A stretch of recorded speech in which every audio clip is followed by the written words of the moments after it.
last forever. But, yeah, and then I went there and I couldn't find any, and the guy had no idea what I was talking about. I talked to Jim, that's going up and bring it in. Oh, yeah.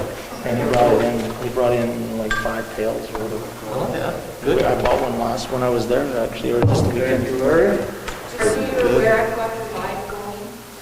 Oh, okay, so I can't tease Chad about his haircut? Yeah. Oh, okay. Nice do there, bro. Almost the same as mine, only reverse. Sometimes it takes so long to get up. Yeah, it's cured beef. It's a new tea thing. You have to come over sometime. A few months ago, if you couldn't get your hair cut, you'd be the envy of the town. And you boil it. Okay? Exactly. Boil it, yeah.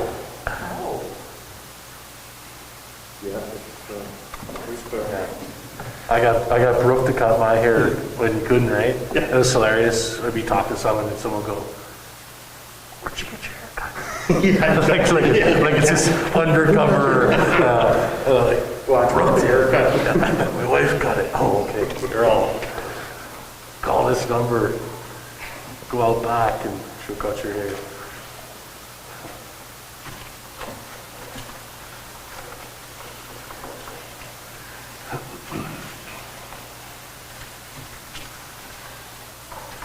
Okay.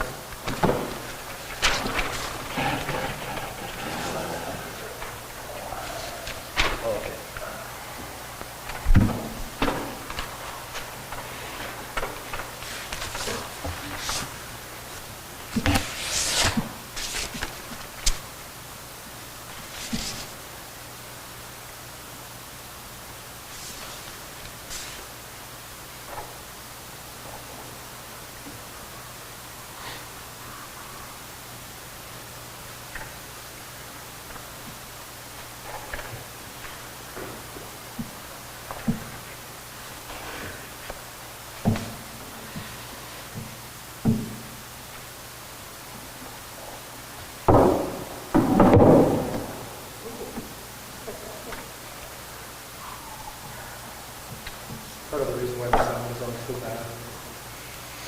We were trying to test the mics and play with the features today. Doesn't matter what you do, there's this background. Should we move back into the other room sometime, or is it too small? Oh, yeah. Can't move that thing? That? Can't move that? It's a big headache. Is it? Yeah. Brian used to kind of set up and then you move his setup and it's about me and Jen doing it. It's a big headache. It's too bad this wasn't all, like, I don't know how, too bad you couldn't put a drop ceiling, like. Well, maybe you could put like baffles in. Yeah, that's what I was thinking, baffles. I could look into it. I asked Chris about that over a year ago. What's that? I asked Chris about that over a year ago. All come down to choices, because I remember 15 years ago being here, thinking about what some of the options were, and at the end of the day, we're like, never mind. It's, the price is, we can live with it, kind of, you know. But. Well, the other thing, we moved to this one meeting format, which is, seems to be more fluid, I like it. And that would be something we'd have to go back to. You ready, Jen? Yep.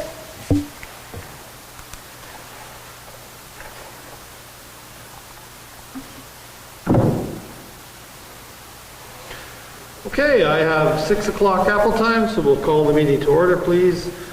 Should be a resolution to adopt the agenda. Resolution number 2021-162, moved by myself, second by Councillor Lane, resolved that the agenda be adopted as presented. Thank you. Question, all those in favor? Carried. Confirmation of the minutes.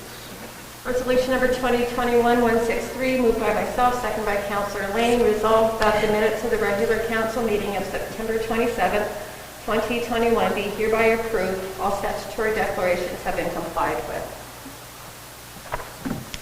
All right. Call the question, all those in favor? Carried. Citizens period. Mr. Keene. Hello. How are you? Please, yeah. How are you today? I'm well, thank you. You know, I've resigned myself to the fact that my day is divided into three. Third, and a third, morning, afternoon, evening. And if a third of my day is good, then the entire day is good, no matter what happens. And that's just the time we're in, and it's surely the time I'm in. And so we're looking for positives every day, that's for sure. So I wanted to thank you all. Dual thanks. Thank you for hosting me today and the Blizzard organization. And hope you all had a wonderful Thanksgiving weekend, with your family and loved ones. So it's lots of reason to be thankful here today. I wanted to meet with you here today to give you updates on our situation. Certainly on the facility side, we've been working closely with the GLMC and John McKenzie on the OCN side. They've informed us that October the 11th will be the shipping date of the condenser part that's custom made in Maryland, USA, and should be arriving in the community on October the 15th. And at that time, Simcoe, who is contracted to fix it, will be on the job, throughout the weekend. Their staff is coming up to take care of it, so ideally it's a 3-ish day job to get the old condenser out and the new one in, and then 7 to 10 days to get the ice in over there. That's assuming there's no transportation issues with delivery, and assuming there's no other issues with the plant. We're hoping that Halloween is our first game at the GLMC. And certainly, just to back up a step, I just wanted to thank the town and thank everyone here, Mayor Jeggs and the council, for being so supportive of us, being moved into the Roy H on a last-minute basis. It's certainly, I don't know what we would have done we would have been Moose Lake, actually, if Roy H wasn't around.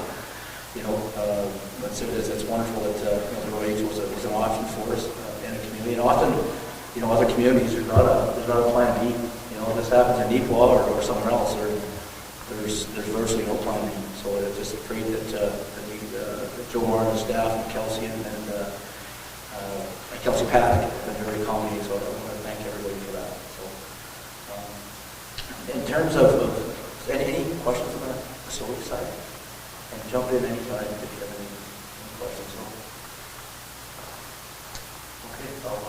So in terms of our situation, certainly, we're off to an okay start. We got off to a pretty good start in terms of our Swan Series. Dawkins is a good team.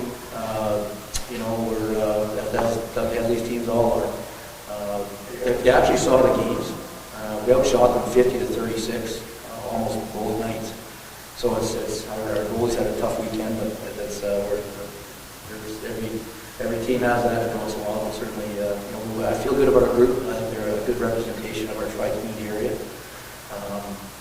I am looking forward to having. I'm going to meet Chris Richardson again tonight. I'm very closely connected with him as he's the director of minor hockey here in the pod.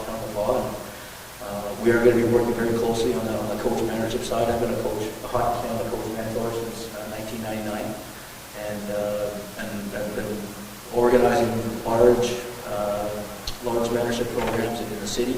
Where we have 1,400 kids in our area association that I was a coach mentor for. Certainly, we'll be working very closely with the Palm minor hockey.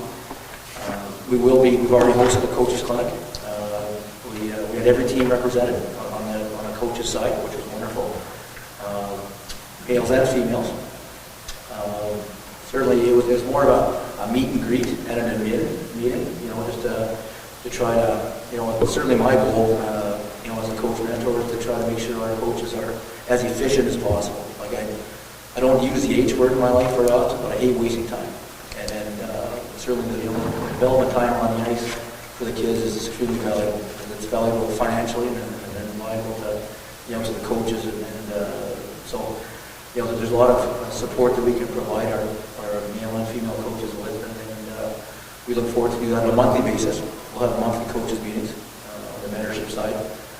And they'll evolve as the season goes on. October will be more of a start, some individual technical skills, and then as we move into the season, and depending on age category, we'll get into more tactics and team play, and move along with some support for the coaches on that side. And bottom line is, if our coaches get better quicker, our players get better quicker. And we've got 4 kids from the region on our team. I want 25 from our other region on this team.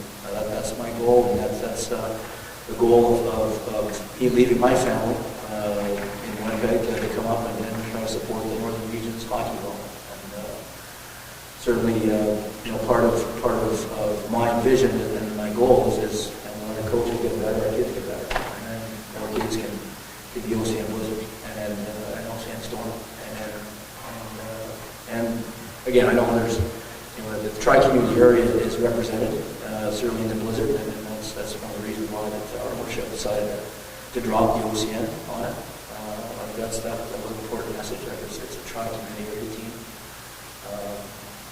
But certainly, part of our goal as well is that every one of our players will be assigned to a minor hockey team at Paul as on coach support. So, and there's all of our players have come through some good coaching in their background, and they're good kids, they're confident kids, and we'll support some of the coaches in the community both male and female. So, and ideally, it's we've got some billet little brothers that are playing minor hockey.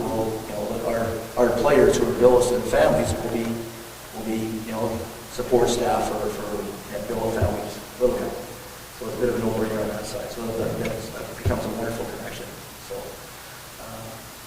but certainly, in terms of our situation financially, I think again, it's going to be wonderful support from the town. We're hoping that we can ask for some support in terms of the extra. It's in that $17,000 range in terms of an extra bill that we're going to incur heading into from September and October. We have booked until mid-November just in case. Again, I share with you the best case scenario. With the park being delivered on time, and then with no other issues with the ice plant, and then with the ice going in okay. So we have just in case as a backup plan, booked until mid-November at the right age, and then it's not disruptive at all for minor hockey. We are primarily during the day, 10 a.m. and 2:30, so it doesn't disrupt any minor hockey issues. And I'm more closer to Chris Rich on that as well, and it's not disruptive at all. But certainly, the cost of running a junior grade franchise is very expensive, and we're on a break-even budget right now, and the kids are being charged $6,000 a year. So, I don't know about your guys' personal background, but I was just a middle-income family, and there's not a chance my dad and my mom were going to pay $6,000 to play junior back when I was growing up. Back then. And then my brother was a National Hockey League for 14 years, and then won 3 Stanley Cups. There's not a chance we would have glad to pay $6,000 a year to play. And that's just the cost of running junior A. It's a cost of there's the corporate sponsorship. There's all the other things. So that's a break-even budget. And I just hope you'll consider with all of our work with the minor hockey and coach mentorship that you'll consider producing our ice bill at your disposal. So that's I just wanted to share that with you today, and I'll leave that with you guys to discuss. But certainly I wanted to share that with you today. Any support we can get from the town is very much appreciated. Billy, have you started any of that community engagement yet? Like with minor hockey or with the schools and that sort of thing? Yeah. You have? Yeah, we sure have. Since Chris and I, we hosted our first coaches clinic about 10 days ago. Okay. We've got our players have developed minor hockey teams already. The ones like the Billet brothers that have little Billet brothers, they've already been with them, in their jerseys, and You know, certainly we've been a part of you know, we're part of the OCN walk, you know, the child matters, we're a part of that event, which was very important for us to be connected with that as well. You know, because it is a tri-community area.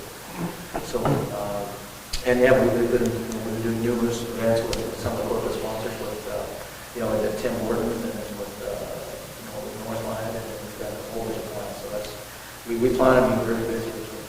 That's a bit of a no-brainer. I don't know what's happened in the past, but certainly that'll. But it's important, for sure. Huge, Yeah. huge. So Bill, just a quick question, just for background for everybody else. Is that pay to play pretty well across Canada now, or is this special in the park? It's from Victoria to Newfoundland. And like in the Manitoba Junior Hockey League, the range is about $3,000 to about $12,000, and we're right in the middle. So it's that was important, you know, for me, you know, trying to work through a budget with our owners. Now, having said that, it's you know, like BC, Alberta, which are leagues that are quote unquote more attractive to be in on the scholarship side, which to me is again, it's my opinion. It's there's you know, the Manitoba Junior League won 3 of the last 9 years, you know, in terms of the RBC championship. So the men's HL is a tremendous league. It's not the most attractive for whatever reason on the NCAA side, but it's BC, Alberta, all right across Canada is pay to play. So we're right in the middle. But we are in a northern community, and so it's a little different when you're you know, say you're from a southern community, and you know, mom and dad can come watch everything. You know, paying $6,000. I mean, it's like midget. I mean, midget, they're still paying 8 to 10 on the stadium. So you know, so it's a sell, and I think we've sold it, and so we are getting our player fees in, and you sell them with that in mind. But you know, you just came out of midget, so you're actually saving money playing junior rugby. And our program, unlike anybody else, because we need to provide more opportunities. That the kids will have a 10 to 11 as kids players, my player. We'll have a 10 to 11 a.m. skill session. On the base of our schedule is Monday to Thursday we practice, Friday, Saturday, or Sunday we play, which is identical to a college, like an NCAA program or a CIS, Canadian college program. And it's a tremendous schedule. I'm a college guy, in my background. And so that the players will basically have Monday to Thursday at 10 to 11 skills workout, skill session on the ice. We'll have an opportunity to work out during the day because they got passes at the wellness center that we purchased. And then we practice at, right now, because we're in the wellness, it's 2:45 to 3:45. When we get back to GL, it'll be a little bit later. So I've got 2 teachers on staff, Nick Rusak and Greg Hunter, so they aren't able to be with us during the day, but they are able to be with us, you know, when it's a little bit later, maybe 4:15. So having you know, the kids busy and with a purpose, you know, whether they want to be college players or they want to be Western leaguers or they want to be pros, those are the 3 goals that every player in our organization has to have. You got to have a goal 1 to 3. And then the fourth goal is everybody who's a part of the organization will be a better citizen. So those are, you know, some of the foundations that we bring to our group. So just a question, if you can't answer it, it's fine. I just kind of brought it up, so it's on my mind. So is that sustainable? Like paying 6, 8, 10, 12, 14 grand? Is that not, I mean, I thought you have a solution for it. It is kind of what it is, you just ease the cost. But is that where the hockey is going to go? Because I would think at some point, I mean, you've already mentioned that, you know, they're paying it, but for sure there's probably a lot that aren't because they can't. So, I mean, other than the community saying, yeah, because I mean, you know, the costs could shift somewhere else in the community. In some cases, well, we can't afford it either, right, to take the hit on this and this. But is that, do you feel sustainable that this is just going to be in 10 years, we'll be sitting there on the table and the kids will be paying 20 grand a year? Is that just the Yeah. You know, I think so. I think, you know, there's a tremendous amount of families that are going into some serious financial distress to put their kids, male and female, through these programs. And now, in terms of, is it sustainable? Well, you know, as long as the parents have a credit line, well, then it might be. I know, Trevor, personally, some people that live in BC, in like around Vancouver, that are up to $100,000 in debt just to keep their players in hockey, and their kids are 15 years old. I'll just, I think whatever, this is part of the bigger discussion we had outside Yeah. council, but I've been reading kind of lots about it. Maybe my two younger boys are in hockey, and you know, one of the big discussions is that, okay, because obviously, we're talking more elite hockey, right, but you can't have elite hockey unless you have lower end hockey. Yeah. But the discussion is that, so it seems like the core group of people are not going to the elite hockey, so then they're getting picked to go, because we had the same issue, like we could talk about an Adam kid who's now being asked to pay $3,000 because they're doing this, and then only 4 of the 20 can pay it. But hey, they're going because it's a regional team and they want to maybe play for the Blizzard, but then that leaves the other team not as good, not enough players, and then they quit. Yeah. And then, so I just see that, like smaller communities, especially like ours, I mean, I'm sure you can kind of tell more about the numbers, how they've gone down over We the can have a years. major long philosophy discussion on that, because I know where you're going with that as well. Yeah. but- Yeah, I mean, just a bigger discussion, but I just Yeah. thought I just, yeah, I mean, I know that the way it is, and we're not gonna solve the problem here in 15 minutes here, But but, I think and you're right, and I think what is important though is recognizing that it's sport for a lifetime. You know, I mean, whether the kids are Adams that go on to these regional teams or not, I mean, you know, the Steamers, the Huskies, the Old Timers, I mean, these are guys that are still friends for a lifetime and still playing for, who's the old goalie that's still there? It looks like Mike Palmentier.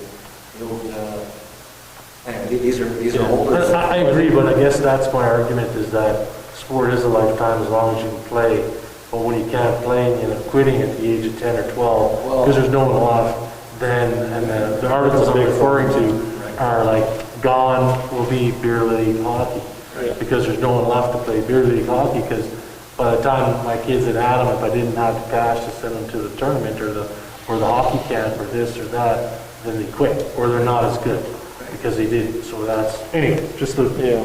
anyway, just a discussion. You're right, that's the reality of the landscape. Yeah. And you know, not just, you know, it's every small town. Oh, yeah, yeah, You know, and you know, the larger communities they've got the numbers they can support, so it's a non-issue. yeah. Billy, the rates that we charge you compared to OCN, how do we compare? I don't know, to be honest with you. Now, I'll tell you this, OCN did have 60 kids registered for the first time, and I think in quite a long time. You'll know more about Yeah. that. I mean, what we rent the ice to you for compared to what OCN charges you to use it? Well, it's free over there. Oh, it's free? Yes. So, and we're not expecting free, you know, not at all. That's, you know, but certainly we hope that you guys will consider supporting it, and then, you know, so that's certainly something that, you know, on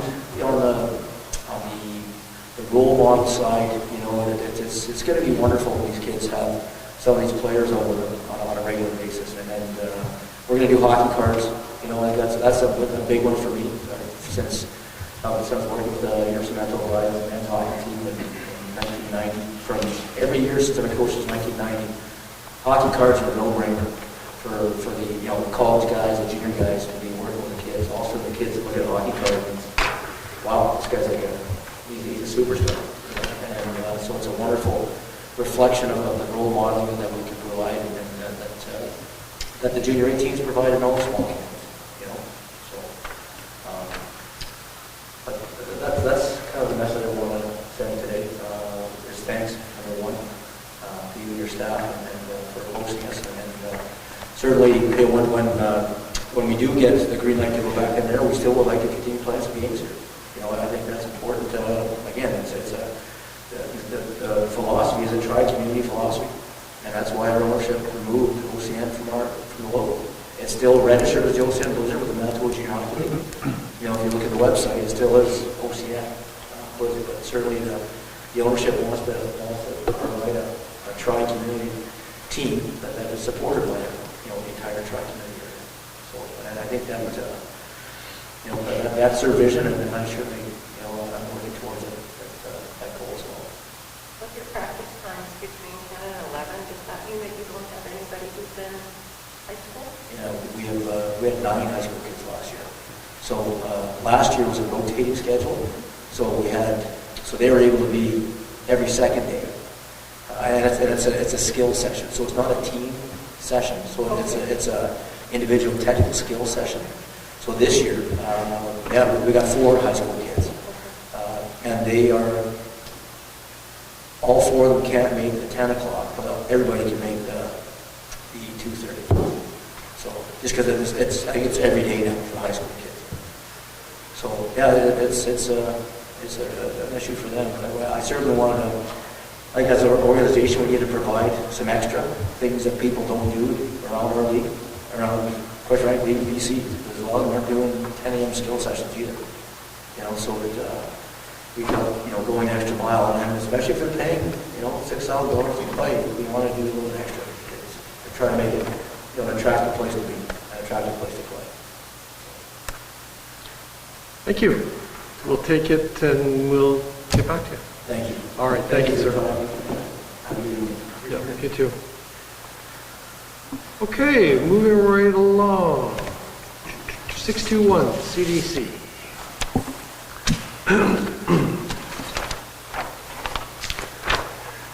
Moved by myself, seconded by Councillor Atkinson. Be resolved that council authorize a grant in the amount of $350,000 plus taxes for the purpose of purchasing Lot 1, Plan 32856. PLTO, subject to the reservations contained in the Crown Lands Act and SW 1/4 of Section 9-56-26 from Rodney and Brenda Berezicki, and all that portion of fractional SW 1/4 of Section 956-26 WPM shown on Township Diagram approved on December the 11th, 1916, which lies between the left band of the Pasco River and south limit of Road 2646 PLTO, except firstly, Dike Plan 4544 PLTO, secondly, Plan 7410 PLTO, and thirdly, Plan 32856 and 65312 PLTO, subject to the reservations contained in the Crown Lands Act from Rodney Berezicki, Reginald Berezicki, and Gail Kress, with a closing date of January 1st, 2022, to be managed by the Community Development Corporation for future commercial development, and be it further resolved that this grant expense will be included in our 2021 budget and tax levy for the town of Nepal, and be it further resolved that included in this amount is a repayable loan for half the purchase price, being $175,000 plus taxes to the rural municipality of Kelsey, due in 2022. Did you want to repeat that? Yes. PLTO. Just kind of a note on that. I think the purchase of the land is a good move forward, and it's very strategic in terms of, this was identified by the planning district as a very excellent piece of land to purchase for future development. And as we know, even though it seems like there is lots of land to build in Nepal, an area there really is not, and this area will be a good move going forward for the town and the entire area. So. Any other questions? No? Okay, we'll call the question then. All those in favor? It's carried. 622.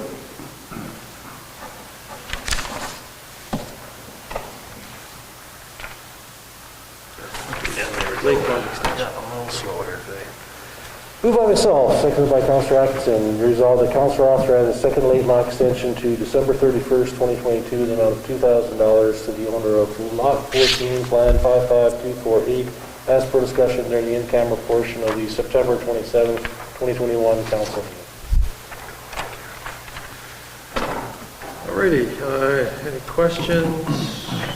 All those in favor? Carried. 623.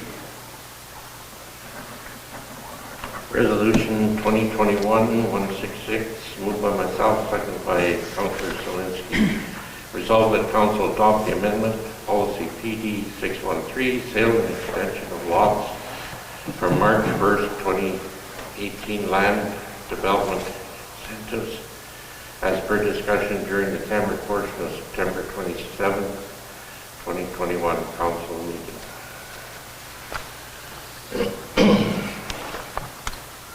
Alright, great. Any questions? All those in favor? Abstained? Carried.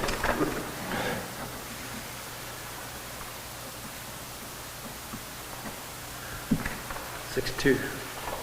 Resolution number 2021-167, moved by myself, seconded by Councillor Zelinski. Resolved that council authorizes the purchase of messaging for the Truth and Reconciliation Day through CJR in the amount of $149 plus GST.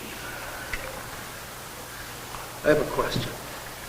Does this need to come to council? You don't have discretionary It's outside authority? of the budget, I guess. Something we talked about in council that was specific about the messaging being a certain way. We could talk about it in camera, so. But don't you have like a $5,000 limit or something?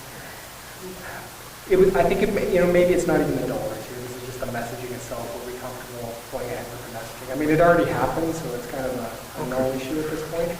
Just affirming that you guys did make this decision last time in camera and you're happy with what happened. I think we trust you. It feels like red tape to me, but Okay. Question? All those in favor? So what if we say no? And the messaging was great.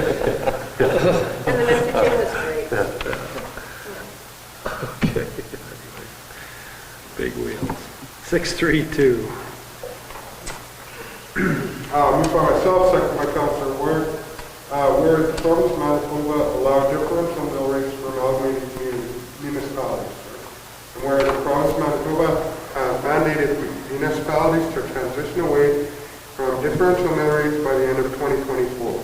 And whereas current tax tools are inadequate and inefficient for setting up specific mill rates for specific areas.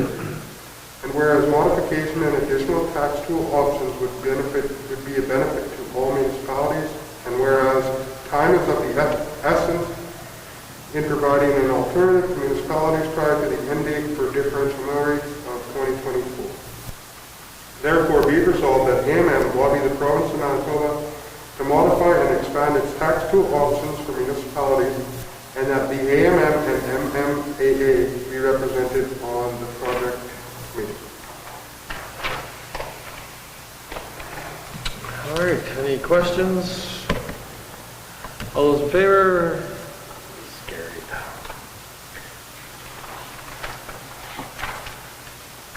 Uh, 633. Moved by myself, second by Councillor Ward. Whereas the town would like to purchase 22 metal bins for pathways and parks and 8 concrete dual stream bins for downtown locations. And whereas Recycle Everywhere provides coverage on the recycling portion of the dual stream bins, therefore be resolved that council authorizes the expenditure of $23,672.01, taxes included from the federal gas tax reserve to cover the town's portion of the cost of these bins. Great. Any questions? All those in favor? It is carried. Payroll and accounts.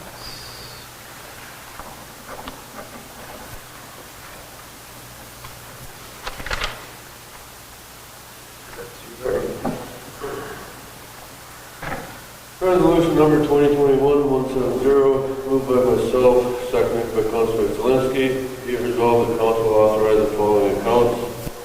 Tree period number 20 in the amount of $97,111.08.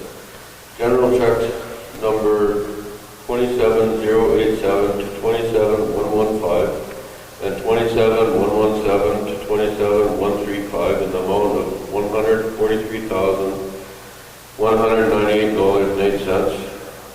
check number 27136 in the amount of $7,683.38. EFTs in the amount of $458,776.99.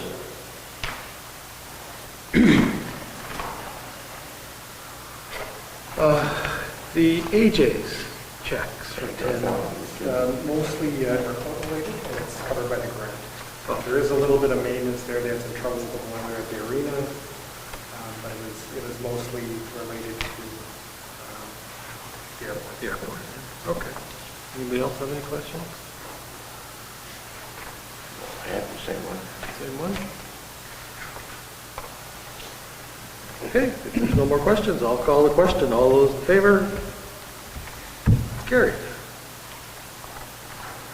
635. Resolution number 2021-171, moved by myself, seconded by Councilor Zelinski. Be resolved, council authorize the following accounts. General check number 27116 in the amount of $251.78.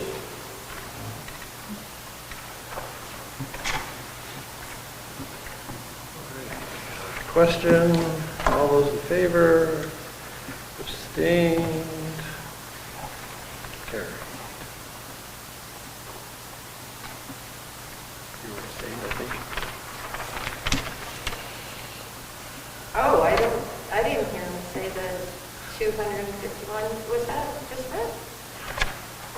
Oh, then, yes, I'm abstaining. It's okay. Sorry. We're moving along pretty quick here. Yes. Okay. 636. Resolution 2021-172, moved by myself, second by Councilor Lane. Whereas an invitation to tender was sent to suppliers and advertised on the town's webpage, Merck's, and in the Opaskwa Times for the supply, haul, and stockpile of 90 metric tons of road salt as per specification. And whereas there was only one bid received and reviewed, it's therefore resolved that council accept the tender from NSC Minerals Limited in the amount of $17,730 with taxes included for the supply, haul, and stockpile of 90 metric tons of road salt. Yeah.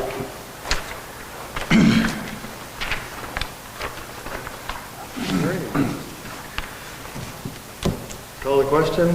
All those in favor? Carried.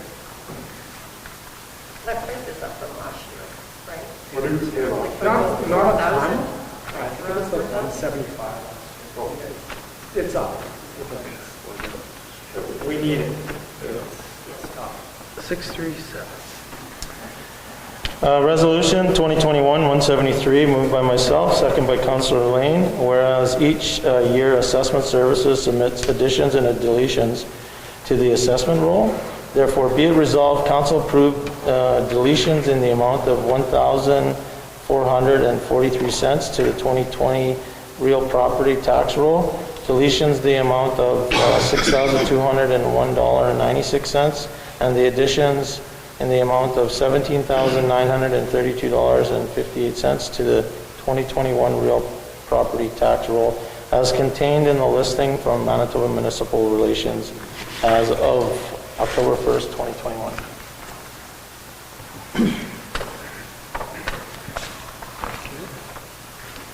Okay, any questions?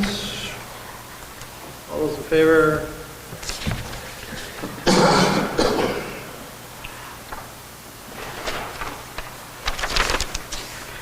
Committee reports.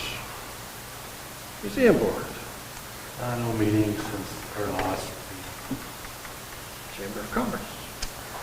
The only thing I got, the highlights from the Chamber of Commerce was that we did have a meeting with Prairie Can, used to be Western Diversification Group, I believe. So Prairie Can is actually the new arrangement of that group, which now only takes care of Saskatchewan, Manitoba, and Alberta.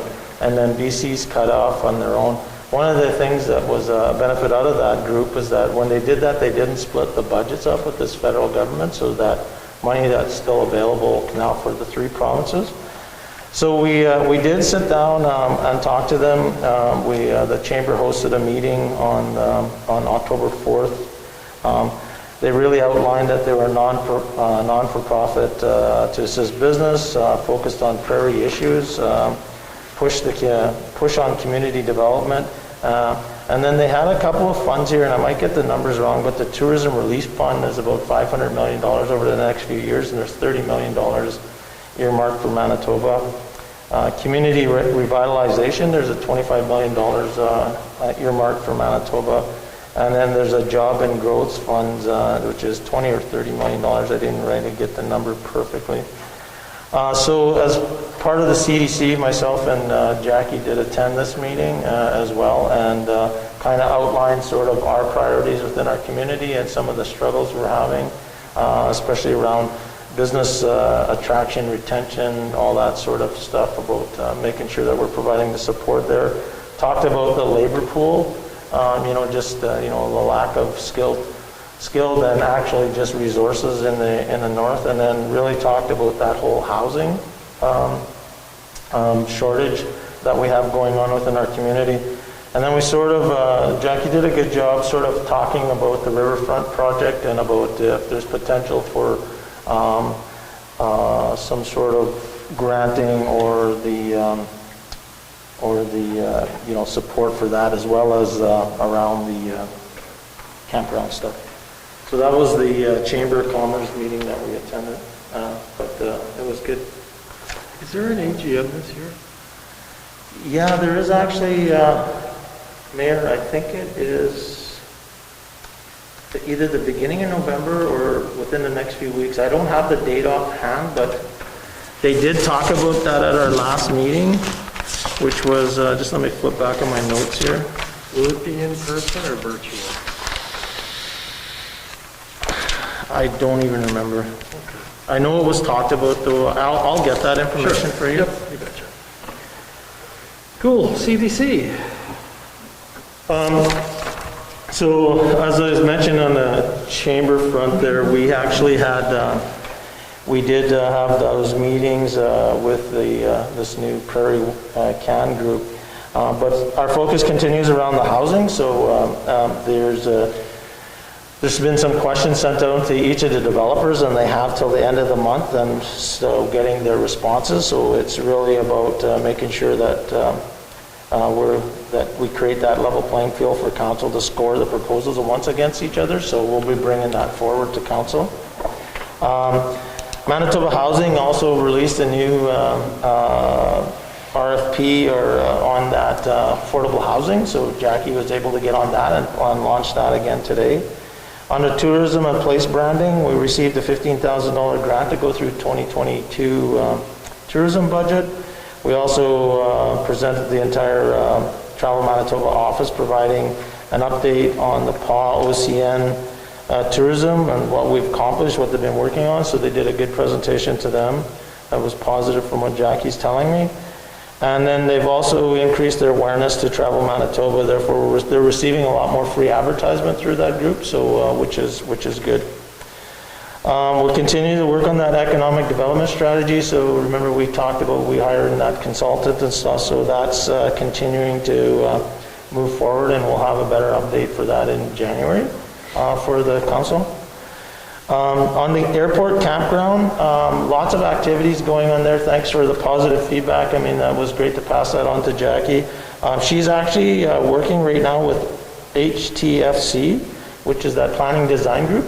They're trying to get a conceptual drawing together so that we could try to launch something for next year, and also make sure that we have something available for council before budget season comes. So if we can kind of phase it in, we might not be able to get the big picture, but it'd be nicer to have a better picture than just the words. But we think there's a huge opportunity there right now.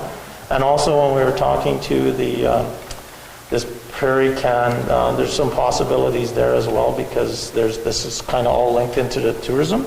So more of that. So you should see something early November, or in early November for that. And the last thing is they've received those 2 proposals on that waterfront revitalization. So they're kind of there's a big gap between them in the cost-wise, but we're looking at trying to figure out which way we're going to go. The thought is to go with the more expensive one because it gives us a lot more meat to be able to decide on what we're going to go forward with. So you guys will see some of that.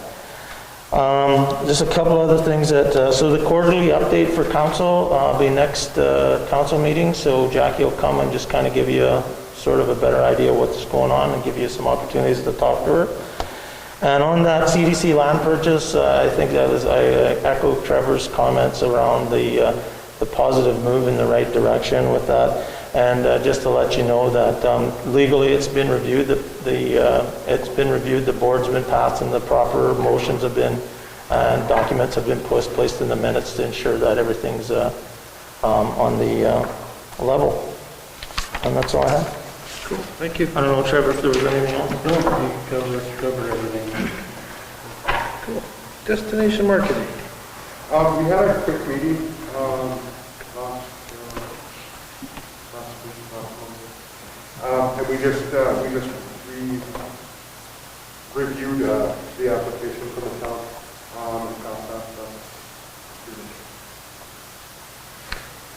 Cedar Lake. We will have an executive meeting on October 19th. Vision Quest is still a go, and that's October 20th to 21st.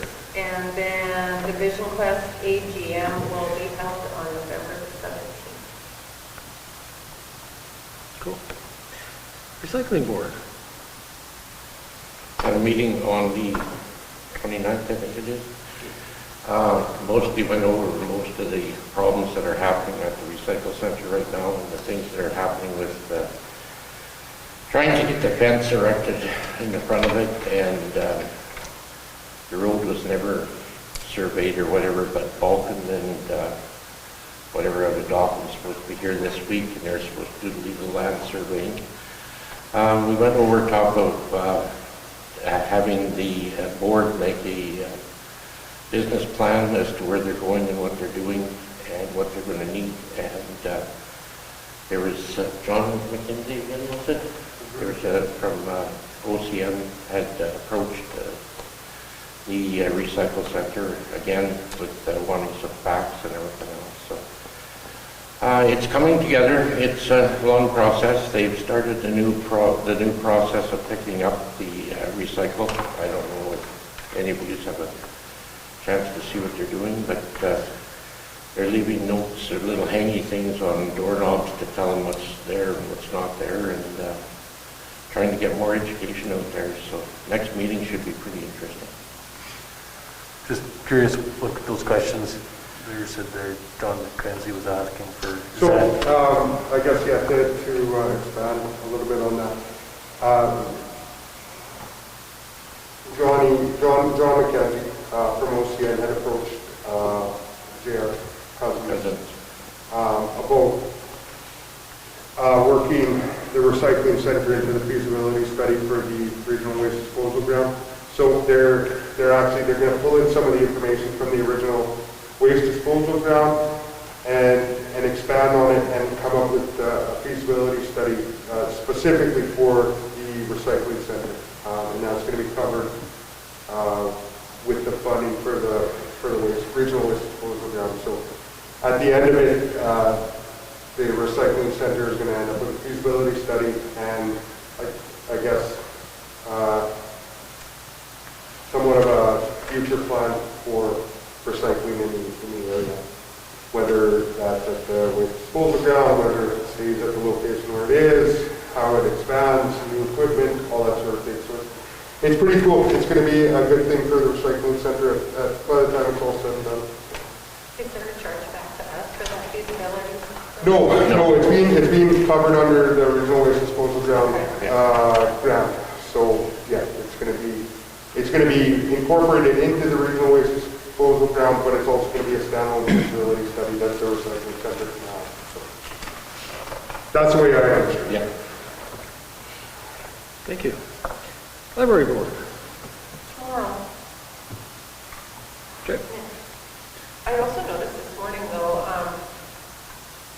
And there are an awful lot of programs that are being offered, so if anybody is wanting to join in on them, it seems like there's something new that's going on all the time. Story time is non-stop. They're having an escape room for adults. There's something else that is revolving around the movie in it. It's a museum that they're doing it at the library, and it sounds like it'd be really, really fun to do. There's a lot of programs, and they're doing a lot of work. So hats off to them for having all these cool ideas that they're coming up with. They want to share some of this information with me when they do their announcements. They can post it through the town website. Okay. A little more. I know we don't have that many followers either, but sometimes it's different followers. Yeah, sure. Scan. I don't think there's been a meeting. 23rd, Weekend. not this weekend, next weekend. That's when I have it on my schedule. Yeah. Okay. Yeah.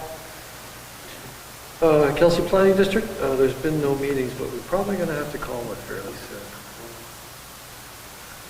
KSD Committee? Okay. I get one question, sorry to jump Sure. back for a second, Mayor. I meant to ask you, because it came up at the CDC meeting, did we correct the Wi-Fi at the airport? I sent an email to Ron after that. Yeah, so my understanding is that Jeans was providing a hotspot Mhm. on there, and at some point it went down. They didn't let us know. Okay. So Yeah, now I'm that's, just troubleshooting. If they don't want to have the hotspot, we'll have the hotspot. But I'll find out what the cost is and everything, and I'll share it. Yeah. I'm still waiting for a response. yeah, that was the message that we did share that at the CDC, that you were looking into it, but I just kind of forgot to ask you about it when we It's been did. a short couple of weeks since our last meeting Yeah. with the days on. Yeah, no problem. Okay, so that's it for council. We now move into committee of the whole. So some updates, I guess. Public Works and Maintenance. You'll see lots of holes that we've cut in the roads in preparation for our paving. It's hopefully coming in the next couple of weeks. We're still banking on Maple Leaf. They still told us that they're up in Thompson. They're going to be next. Timeline is variable, but it's still coming. So if you drive down 3rd Street, you can see we've cut a lot of the intersections out there along the sides for valve replacements, etc. It's temporary. We're hoping to have it all sealed up for winter, and then we'll have smoother sailing in the winter instead of having to deal with that later. So that's the big thing on the public works side. It's taking quite a bit of time and hard. That hole in front of the old Ken Shell is That's- pretty nasty tonight. Yeah, I know. Like it's not even marked, like, so some visitor that would be coming from the south or coming from the north. I know they've dumped gravel a few times. but maybe they There's a should do it pretty again. big ledge there right now. I just ran through it tonight when I was going home. Is it on your list? It's on the list. Yeah. That's one of them. No, I figured it We was, could probably but drop some gravel. yeah, that's what I was thinking. For sure. Is that city, is that the highway? Yeah. We just back charging? No, when we cut it open for our stuff, it's at our cost. Oh, really? It was related to the sewer that. Okay. The garbage collection landfill, any updates? Not much. I talked to my guys a little bit about where the study is. I guess they've gotten most of the information they need at this point. All the scans are done, so they're hoping to hear back from them in the next couple of weeks. Did they do some test sampling? Well, they did do some sampling. That was a while back, and then they were waiting on the drone, which I guess they brought a drone out and it broke, and then they had to find someone else to bring a drone in. So they did get everything supposedly they need at this point, so now it's just a matter of them providing us the detailed report with recommendations. So this company, I just kind of, I don't know if you can answer this or not. So if we get the report saying there's 15 years, and then government, will they take that report as being, okay, you got 15 years, this is a company that has X certifications, or will they say, or could possibly say, well, we just set our team up, and they're saying 2 years? It's hard to say. I mean, obviously the province has their own guys to do this. If we're going to make an argument that we can go, we need independent confirmation that we can expand first, and then take it from there. Anybody's guess how this is going to play out. They did seem really hopeful when they were looking at the site, and that was the message they relayed to Sam Chris. But again, we don't have a final report in hand, so we don't really even know what this report's going to say. It might say, that's it, cap it off, you're done. So I'm hopeful. The consultant seemed really hopeful, is that what you're... Okay. Well, at least that's the message they relay to us, right? Okay. So, like I said, I always wait on the final report, because sometimes they don't necessarily match what's said earlier on, but that's the hope. Hopefully we come back with at least some life viability and options for expansion, and then it'll be to take it to the province to the next step, and probably some engineering study for the actual expansion if we go down that road. Okay. Parks. Nothing new in parks. We're just trying to clean them up for winter, basically, right? The staff that are available, they're kind of making their rounds, trying to pick up the garbage, and the mowing is pretty much done at this point. That equipment isn't confirmed yet? No, the equipment is purchased. It hasn't been delivered yet. Okay. But we'll set it aside in the garage, or at the garage, and we'll set any kind of plans to install it next summer. I got hopeful today. There's a vehicle staying at the hotel that's Parks and Playgrounds, and I thought, hey. They didn't say that it was delivered, so Okay. probably missing another bill. Yeah. High-level infrastructure. They're still working on it. So, nothing new. They haven't reported anything to me. Again, they're helping them along, providing information as they're asked. So. Councillor Ward. I took about 2 hours last week or a while back here, and I took a whole look at the downtown. I went up and down the back lanes. I walked part of the streets. I just drove around all of them. And our downtown area is a mess, guys. It's just, there's garbage all over. And I understand some of it is because of our transit people being all over, whatever, stuff like that. But it just seems like everywhere there was garbage just laying all over. Down here at the Fish Clean building, there was 3 barrels completely full all over the ground. The whole downtown just looked unkept. And I know most of us have heard this from different people through the whole summer. But it just seemed like the year one when we came on council, we had a thing about town beautification. And that year, everything seemed to get done. There was curbs painted. There was, like, the town looked good, and year 2, it seemed to diminish a bit. And this year, it seems like there's nothing done downtown. It's just a sham.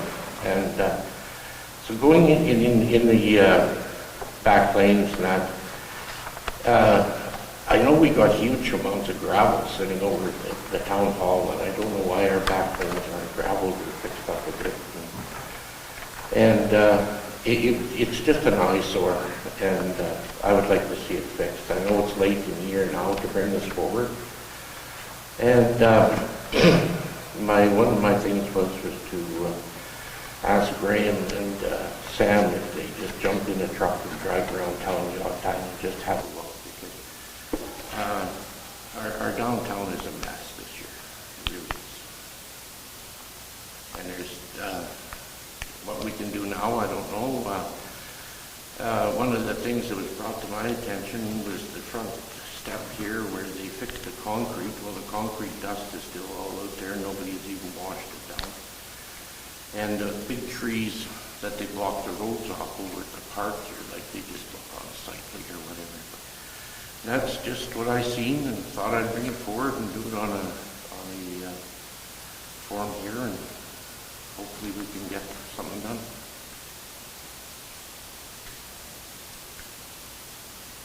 What do you think? Well, I mean, I guess I don't know.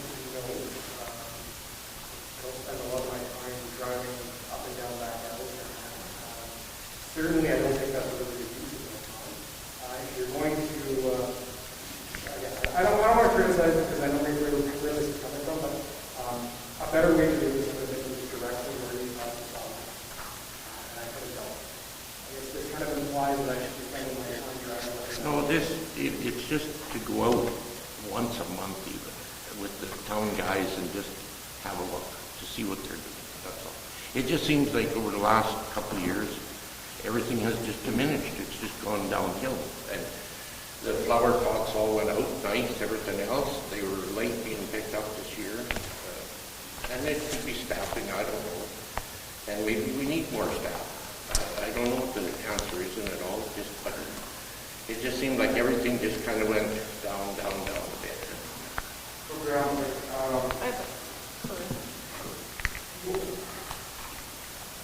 It's a little thing, right? Like, I'm in the same boat you have,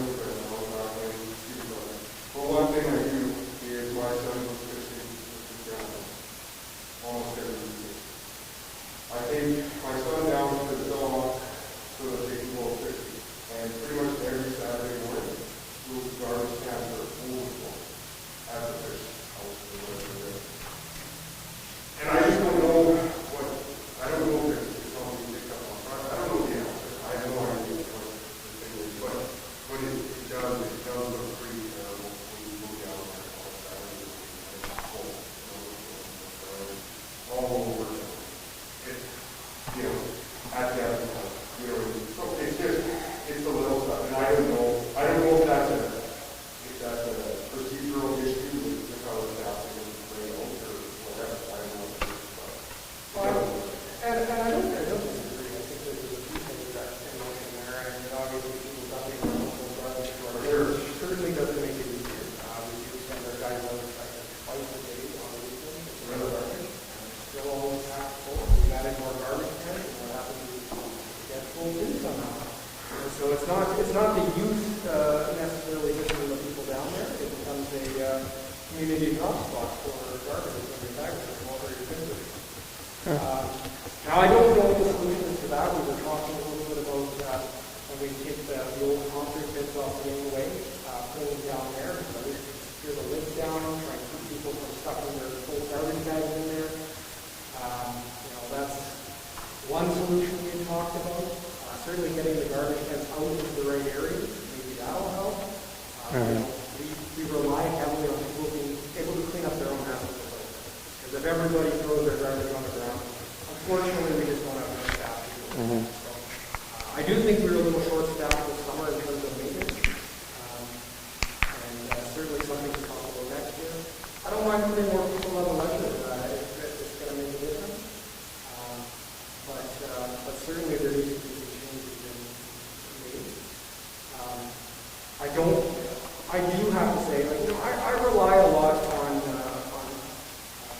I can't be everywhere, neither can Sam, neither can Chris. We have big projects going on, we're busy. So, we do make our way around town, but we certainly don't drive down every back lane all the time. That's not a productive use of our time. I rely on people to come into the comments, identify where issues are, because everybody can be everywhere, they can be the eyes on it. I can send people out, I can dispatch people to look at problem areas, identify teams in the area, we have fighting along the train tracks, we have staff there almost every day, twice a day, picking up trash. I'll do what I can with the limited staff I have. I'm happy to get more staff. I would love to spend more of my time through the community and thinking of great ideas. I feel change in the depth sometimes because of how much stuff I'm trying to do. I certainly understand where this is coming from. I'll happily propose at least one other person dedicated to kind of cleaning the downtown, clean up, eventually servicing the walkways, that kind of thing next year, if that's what you're interested in seeing in the budget. Dispersing those garbage cans will be a big thing. We'll see how that takes effect. Those are kind of the solutions on the table that I think of. You guys have great ideas. I love to hear them because I feel like you're in the limits of the tools I have in my toolkit. I got lots of ideas, man. I love hearing them. Summer students, everybody else that work also. So the summer students mostly primarily got crafts, but they do some artisans as well, and they do around that way. At this point, I think they're very awesome. I spend a lot of time in the downtown area, also back lanes, side streets, all over the river. And I found this year, even the grass along growing up to the sidewalk, around the bricks, I've never seen it that bad in a long, long, long time. I thought we were really getting ahead of it before, and this year it went backwards drastically on all accounts. Not just the garbage, but like I said, the growth coming through the sidewalk, which as soon as that starts happening, and we start pushing the bricks up, you look at more work and more costs and all that all associated. Same thing, right? The grass and the weeds actually are on the radar. We were investigating chemical sprays down. It is challenging the way that those bricks are made, trying to keep ahead of we install them, get a couple of years, and the weeds that are coming out. We can use ways to have someone go down there and pick the weeds out of it. No, it's That's a great. bigger solution, right? Yeah. We were certainly looking at it this year. I know the chemical sprays were not something that was ever done before. We were hesitant, and so we building a work plan on how to affect that spray, possibly we're trying to get rid of that specification. I think it was quite a number of that. I still remember having a discussion with them. We're aware of it. I think it's right that you're all down with that. No.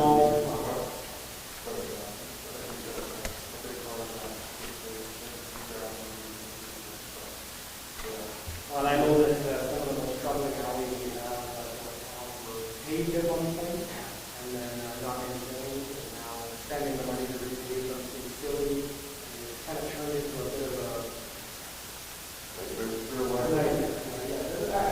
I'm looking for a better word. I mean, it's difficult to manage in the same way that the laneway by the pool was difficult to manage. They don't drain well, they weren't planned well, and it's the solution. Do you want to spend the money to repave alleys and campus paved roads, or do you want to rip them all out of gravel, and that's when we get to that one, and that turned into an even worse nightmare as it went. So it seems like a loaded gun wherever you're looking at it. You know, I think though at times when it comes to backlinks, because I park in the TD every day, and I don't think that a grader could get down that road. The greater connected.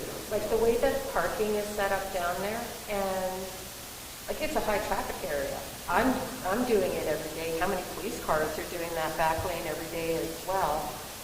But the way that there's all the parking in behind the businesses, and I get that people have to have a place to park, right? But that's how some of these things happen, is because how do you maintain it when you can't get a piece of machinery down there? I will say though that I feel like the guys need to be complimented on a lot of the work that they did. This year, the flowers were fantastic. Thank you for you guys for doing that. The grass was cut, always coming into town. Like driving into town, it was clean all the time. The parks around where I live, they were fantastic. I don't know. I just think that if one thing is a mess, then I would like pick up the phone and I would just say, you know what, this one spot is a mess, but I don't know, I just... Similar to council meetings, unfortunately, the public response is that great. Where the source wants to help people who call, we usually try and get on with the event. Certainly, we can't just look at everything all the time. I'm happy to hear the comments on specific areas, and that's what I want. I can take action on these things. Like the downtown area is kind of and maybe it's just the season, like, I don't know.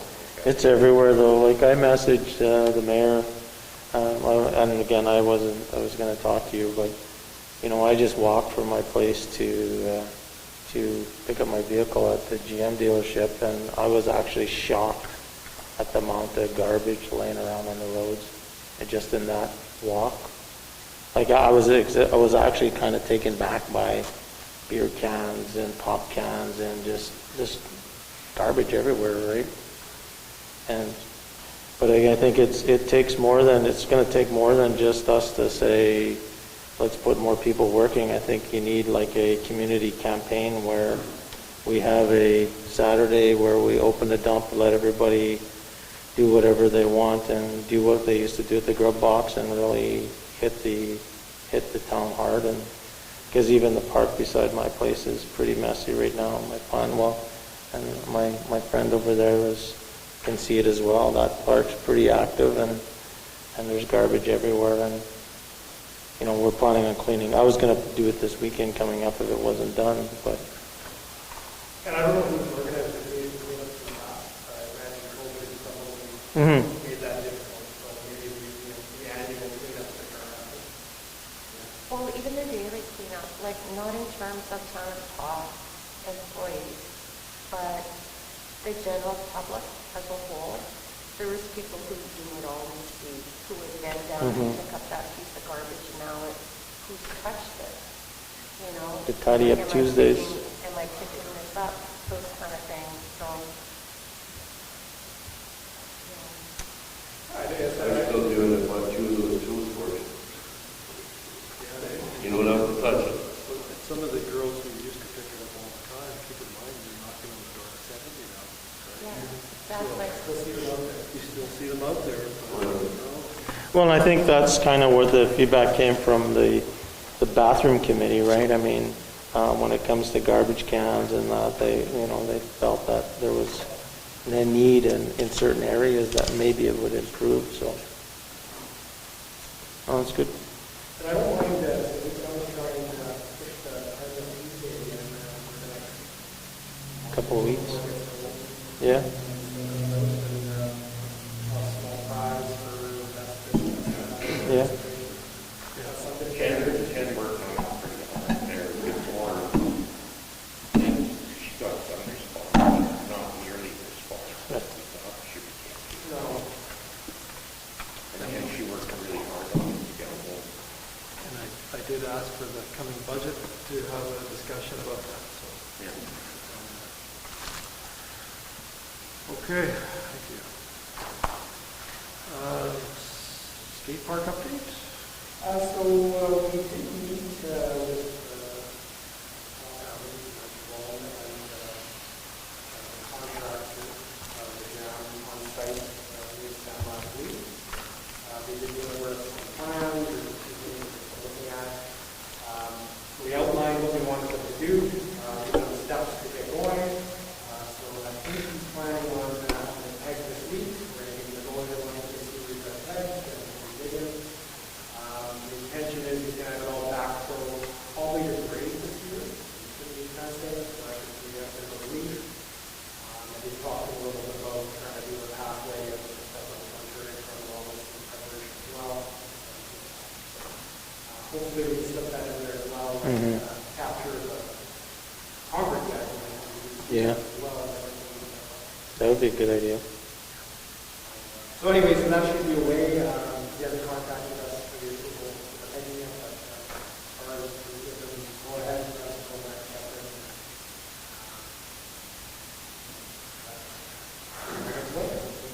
Good. 10.3, public reserve and overwater development. So something that we've just been working on here is the application package for docks out at our lakeside. Something we should be monitoring a little better in terms of always out there. We did want this ties back to a very similar to a conservation map. It allows us a little bit of control and making sure that something doesn't stop it. So there is a few docks up already. What we're going to do is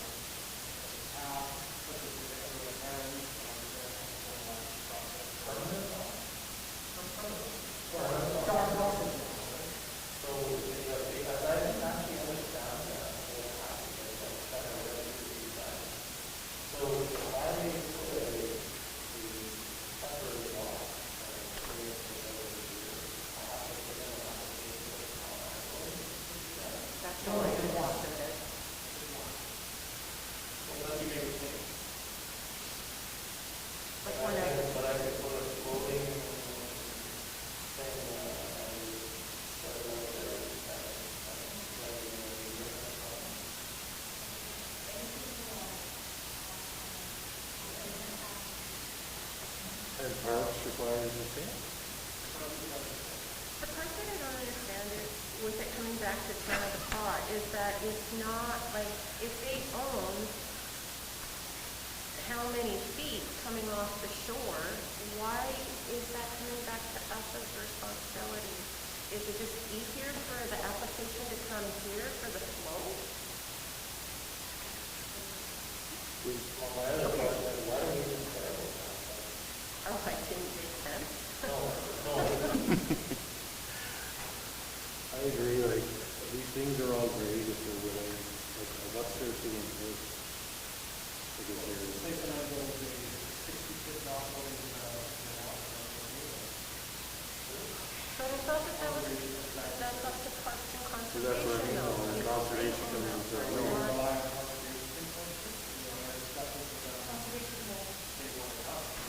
Yeah. they So won't that's be- why they just won't, okay. But I guess I would be the argument that you don't own the water. So then, you don't own the water, that's not hard. So now I'm gonna say, hey, by the way, do Boldlet. No different, now we're gonna do one for Boldlet. We're gonna do one for the Sealy that is where this is stop. Because we're the kind of thing that are we okay with them doing whatever they want? Well, I guess the way I look at it is that I've yet to have a conversation with anyone that lives at the lake that has filled out an application for anything for a temporary spot. Maybe there's more people that are doing it than I don't know. Yeah, they do fill out an application first, they pay an annual fee to have a dock in there. An annual fee. It's supposed to be added to your lease. Yeah, it's added to your lease. Yeah. It used to be. Not that everybody does it, like, nobody, but if you go to do your 21 lease agreement redo, they will check to see if you have a dock, and if you have a dock, it has to be put on your thing. I guess, and I don't want to be what I'm married. I put a septic tank in, and no one cares. So, Legally. No, I put a septic tank in, Yeah, I know. and no one, they said, I'm never going to come out with more. I'm one person for the entire region. So now we're going to get people to fill out a form for a dock that we put in for 2 or 3 months a year, because we think they might put 160 feet out, or some other kind of a weird thing that we're not thinking of.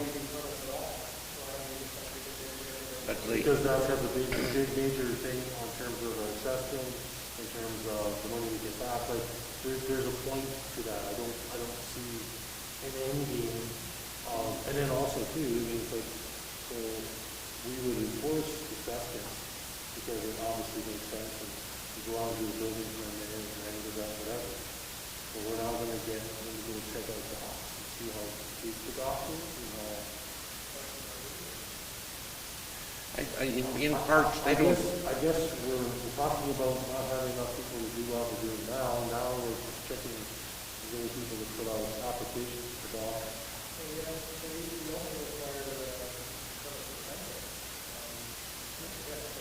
Compliance rate is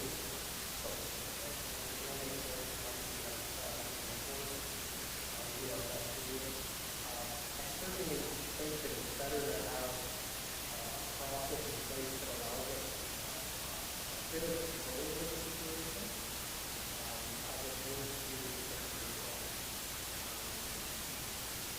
because then you're just you're leaving it up to the patient to conduct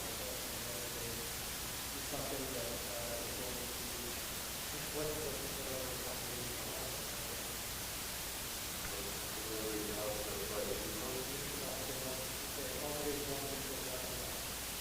I think it's a conservation issue now, to be honest with you. I think it should be on them. If they're the ones that are dealing with the water and the guys, I don't recognize any other ones. They're back, they're outside of their property, because it's not their property. It's not the town's property. It's not the owner's property, it's the lake. I guess I'm not sure what the issue is, if we have the ability to enforce it. Because I don't think we can enforce it.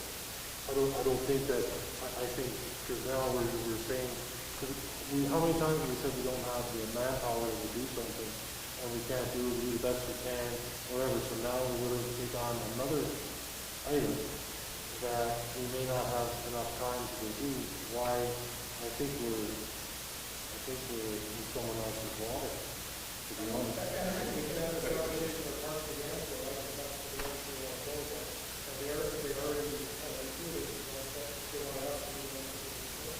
For sure they would be. I mean, I would too. But I would want someone else to deal with it. So I don't think it's... Would we have to deal about anything other than the person just makes application for a dog? And it just stays at that, like whatever.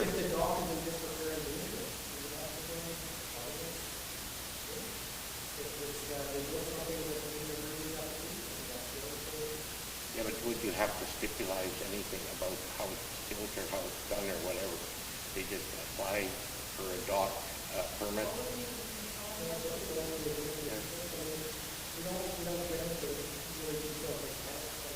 No, no.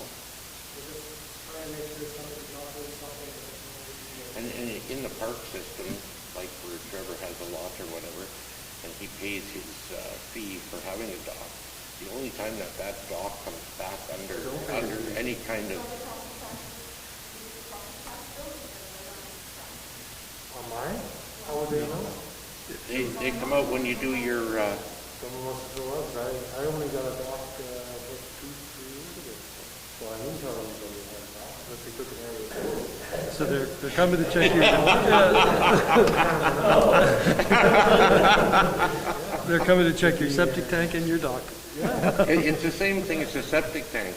Like legally, under the environmental law, you can't put a septic tank in without getting it registered through environment. Exactly. Yeah. And so you register and you fill out the thing, and no one comes checking on the Well, thing. there's very so I few guess people licensed to look at it, but Yeah. still, it's one of those regulations that are in place. I don't think we should be going there, but whatever. I will go, but I don't think we should be into it, but everybody else has their thing. Okay, so given the protected nature of that lake and the pristine water and such, could we maybe ask conservation to come to a meeting and explain to us why they think it's our issue? Let's do that. Yeah, Okay. yeah, that's the best way.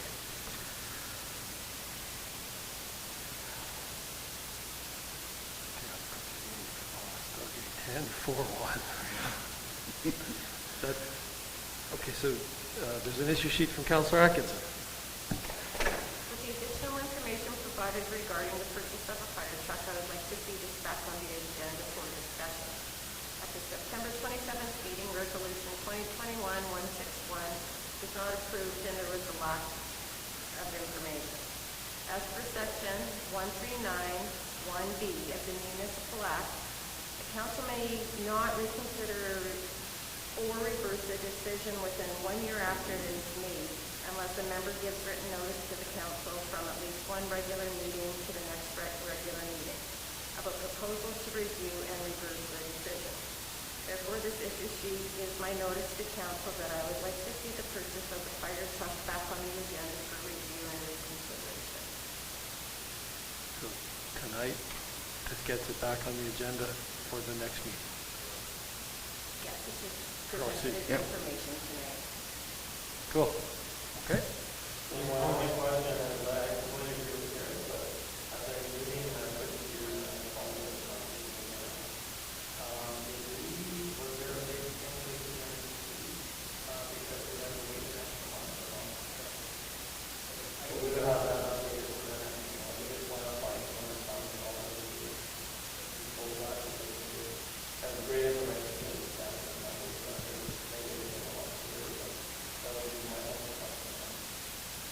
And I have a question as well, just kind of procedural. So, can any councillor abstain discuss, or do you have to have a reason when you council?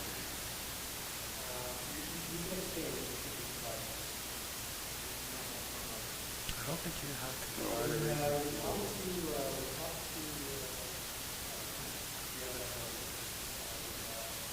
Based on how I read it, applies to bylaw. But they said, that's not up there. So their interpretation is different than mine. But when it's a bylaw vote, or a vote, you have to do the extension. Clearly stated that in the law. They're suggesting that it applies to all resolutions, but again, I don't think it's the same way. I'll read the word of the suggestion. So I can abstain anytime I want. Any resolution. It's up to council to declare conflict. Well, I have no conflict. I don't want to make a decision and then have to say, say, yeah, I screwed up. I should have said no, or, yeah, I feel bad, so anytime I just say, no, I abstain. No, so I didn't want to say anything about the top stuff. I'll just abstain from it, because then no one knows if I can use it. So, again, from a technical standpoint, my reading is the act is only in the bylaw book. The MSO is declared to protect the all resolutions. That's one thing that the in terms of procedural bylaw of the county, if they were beyond that, we got to decide if somebody has to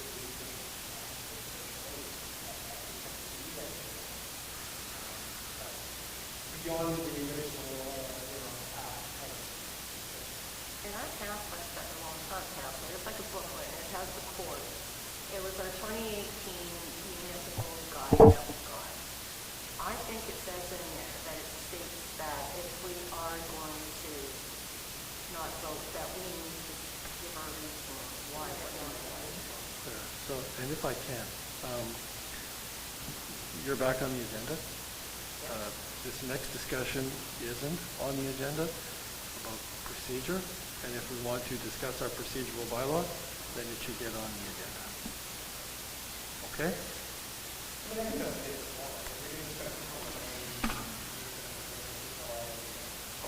So I just wanted to clarify the one thing that on the agenda, so my, I just want to make it clear that I didn't disagree that we need Again, Andre, that's not this discussion.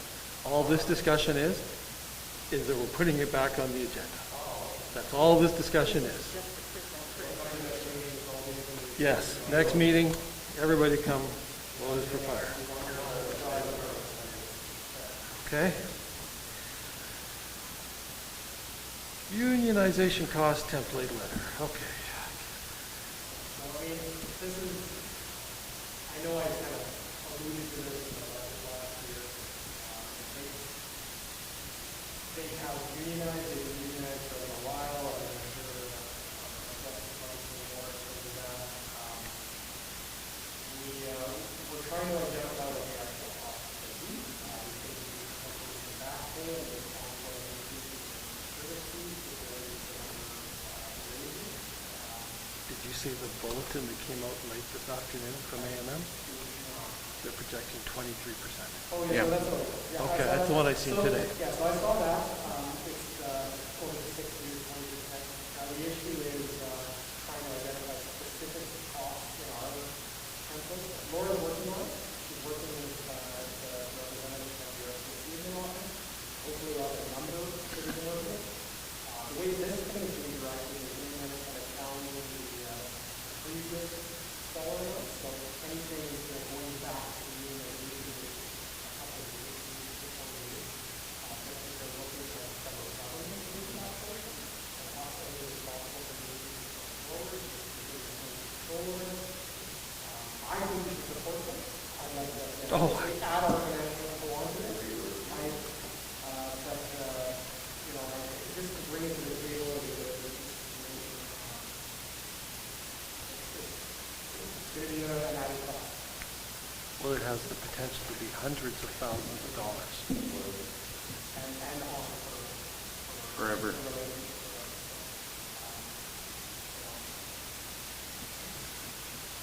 It is what it is. Just sharing this as it is now. I'd like to bring this back with the dollar value.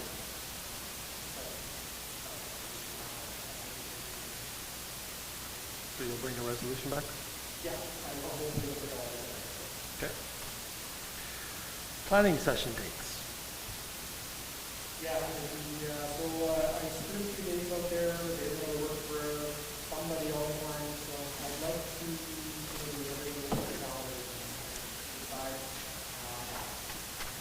Do most days, Wednesdays and Saturdays.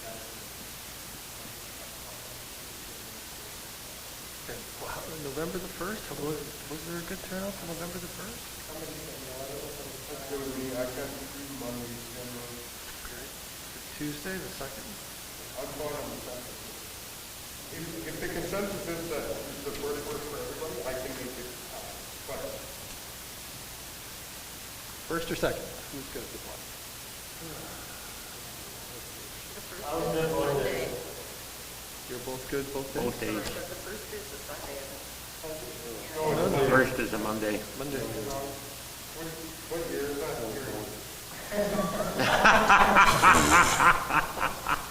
Tough night, Carrie, eh? Get some new calendars.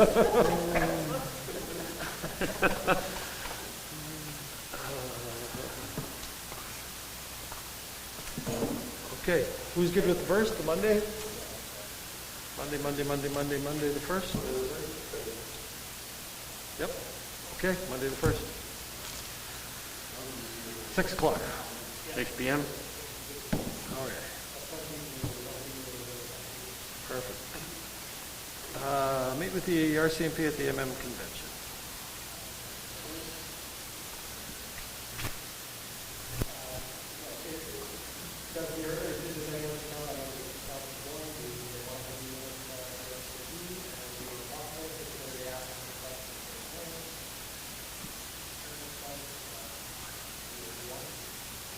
Probably nice to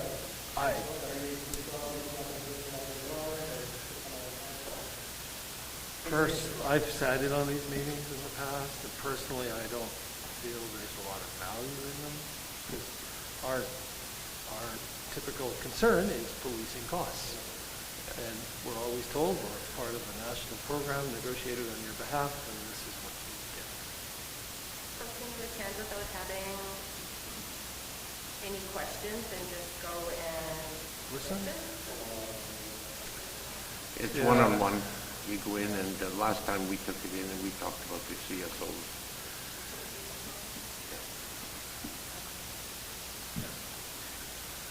I don't have a burning desire personally.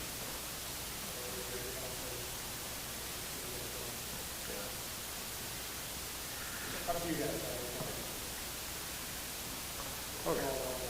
All right. Trespass, loitering, and town property. Yeah, so I, that's what I was really quickly that, we have noticed a growing tension with that. Today, we kind of figured out the reason for the site there, and around the area in the downtown. It is a bit of a process, obviously. It is supporting the community and they're providing the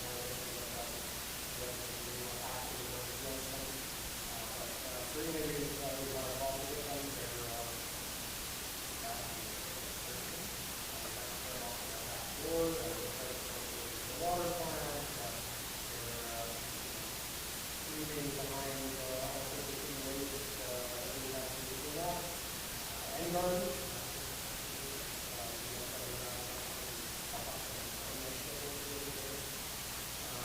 So it's not good, and you know,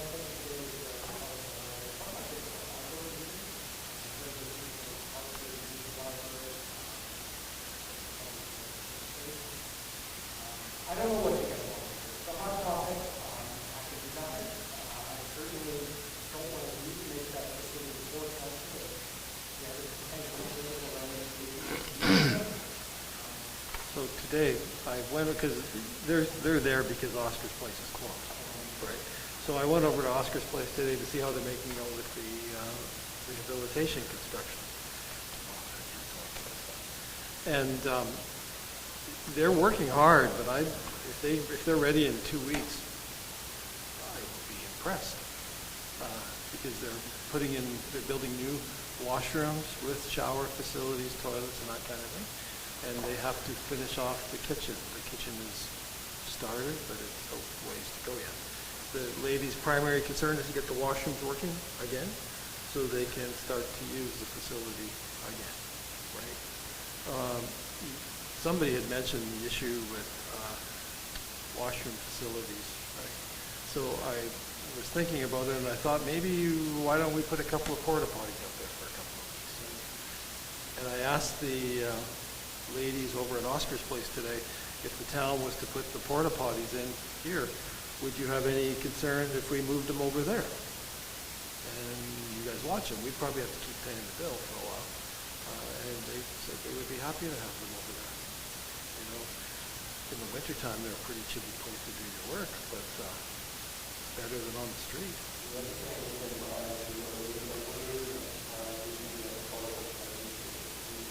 Yeah. Yeah.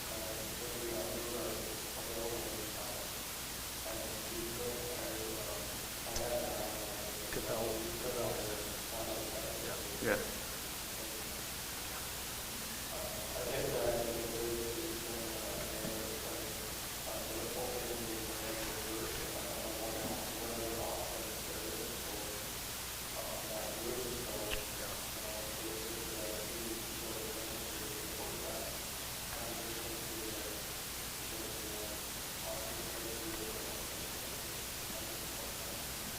So do we, in having said all this, do we make a motion, does somebody make a motion tonight to do this, or?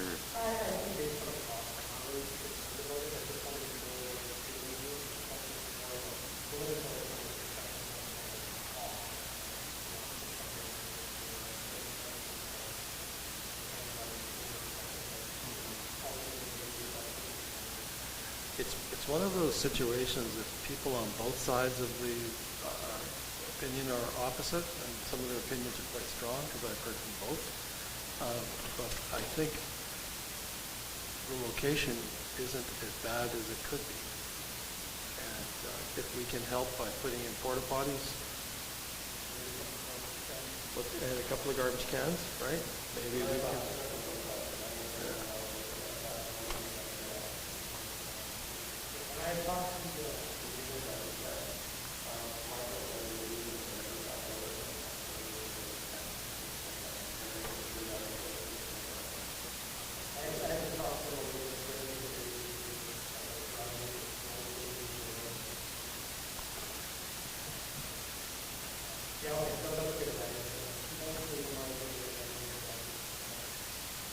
Good. And like, if we do get satellite septic to do it, he has a pretty good small unit that he can come and disinfect them and clean them on a regular basis, eh? I know it's going to cost us a few bucks, but it's probably worthwhile to do that for nothing. Well,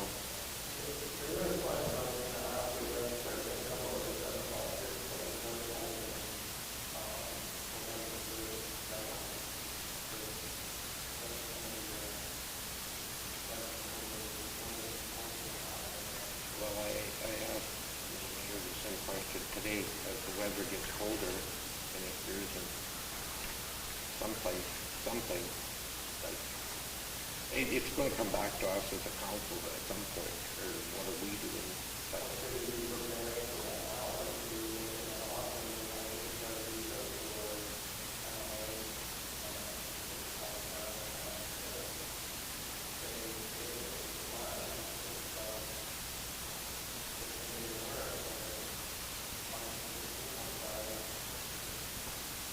Yeah, I know that, like when I was there today, they're working hard to try to be ready, so they're trying, and I asked them the same question, and the response during it was, we're going to do our best to be able to.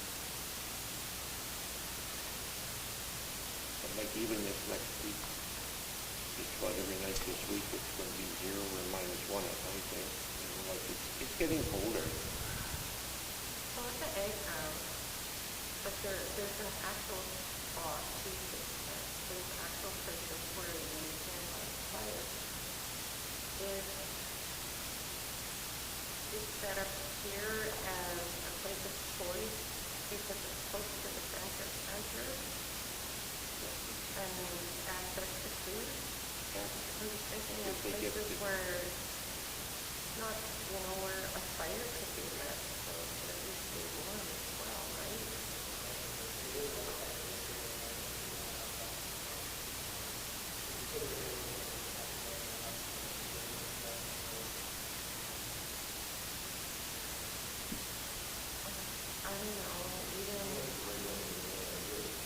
building in the middle of the, like the parking lot, if there was a controlled place where, you know, if I even burn for a little amount of time, and then you will, I don't know, if it's screening everything, so Well, at this point in time, your concern is well-founded. The unfortunate or the challenging thing just right now is it's all roads lead back to the pond, but at this point in time, the Canadian Mental Health Association of Swan River is sort of in charge of this, right? So I tried to get a hold of the gentleman today, but it just didn't happen. I'm going to try him again tomorrow, see if he's got some ideas. Because the campground idea is great, right? Again, it's not our campground, you know, like the fairgrounds. fair enough, yeah, You know, it's the ag grounds, like, so that's a whole different group, and they're not even the RM, they're a private group. So the best bet would be is if the CMHA has some ideas. So down in the park though, are there still those little, haven't walked it No, for a I think while, they've those been- little metal ones still there? No, they've been gone for a while.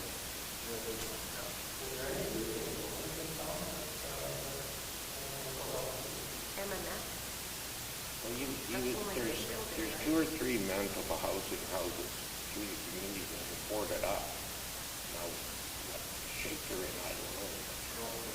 No, I mean like the hall, like the M&S hall, that would be the only larger size building that could have possibly accommodated. Or are there any other ones? I don't think so. No, but that is probably it. I'll reach out to the CMHA guy again tomorrow and see if they've got something on the go. But the porta potties is a good first step. Yep. The lighting tender.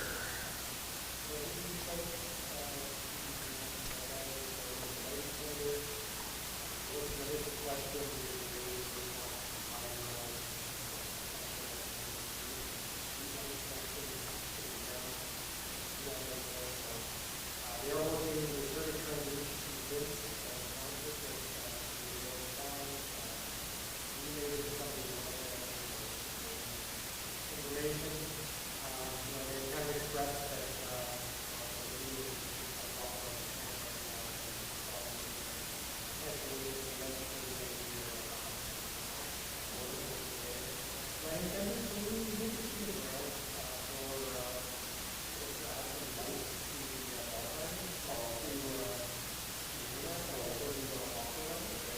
So we're still going to go ahead with this, I mean, we're cognizant of our deadlines around, it's going to be over the winter, but now, hopefully start in the spring, and the ground falling, and we're always going to come to this. Good. New public health orders, new orders, or is this just the orders that were out? So there was no orders Oh. that I'll put with this, in terms of compliance, they did change some of the wording with respect to the conservation centers. It's really the only area where you can put it. A little more clarification as to who's responsible outside of the being we are not somebody there, typically, any event of conservation in the area, and we're working on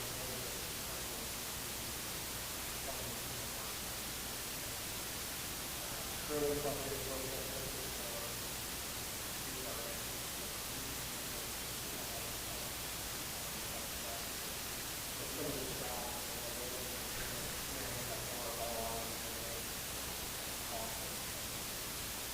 doing our best right now. Seems to be going okay. So, two people are happy.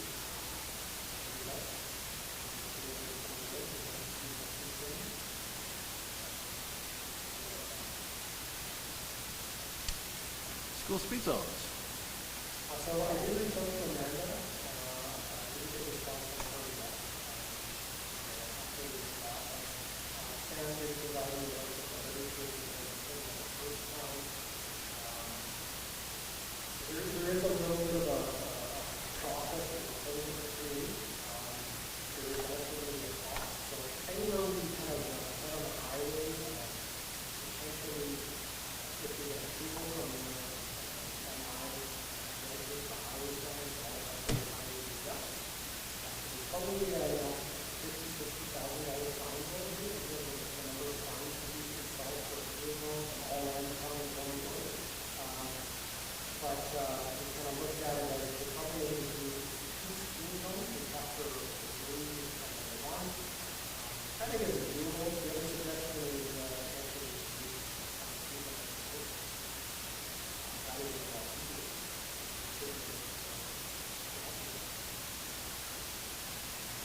school zone, it certainly can be done, but that's probably the end of the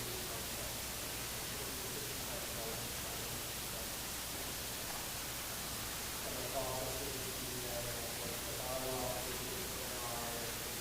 they may say no,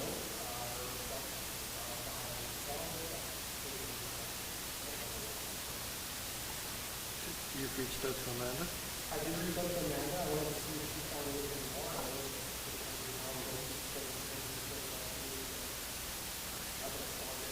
So can you just put off like some signs, or is there a rule that's saying you have to put off? Once you designate it school zone, you have to have it from every single entrance that goes past the school zone within a 100-meter radius. Has to have signage showing the program zone every 20 meters. So you're going to have signage down by the hospital on all of those streets, all of the major streets. Same thing for that giant school zone, including all three schools. All over the lots of stuff on the streets and each sign is like that. And does it need to be for all the schools or can it be? I don't know any specific one. I don't, however, since our schools together, I don't think I'm at all. I guess the concern about the ones who use the highway somewhere no. And I probably see the concerns after I don't think they said no. You can't go to Flinsville without slowing down in Cranberry. Cranberry is basically becoming a crosswalk from the school going across. Yeah. Okay, so can you?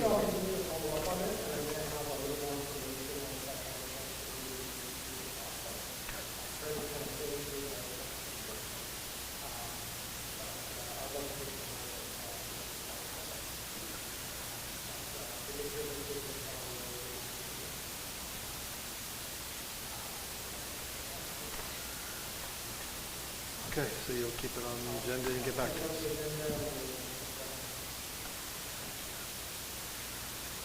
Okay, nothing under personnel, nothing under airside, new business items next meeting, one's been identified. If you folks have more, you know the cutoff times, so make sure you get them on there. We do have a couple of things for in camera. Resolved that we now move ourselves into the in-camera portion of committee of the whole with Mayor Jason adjourned to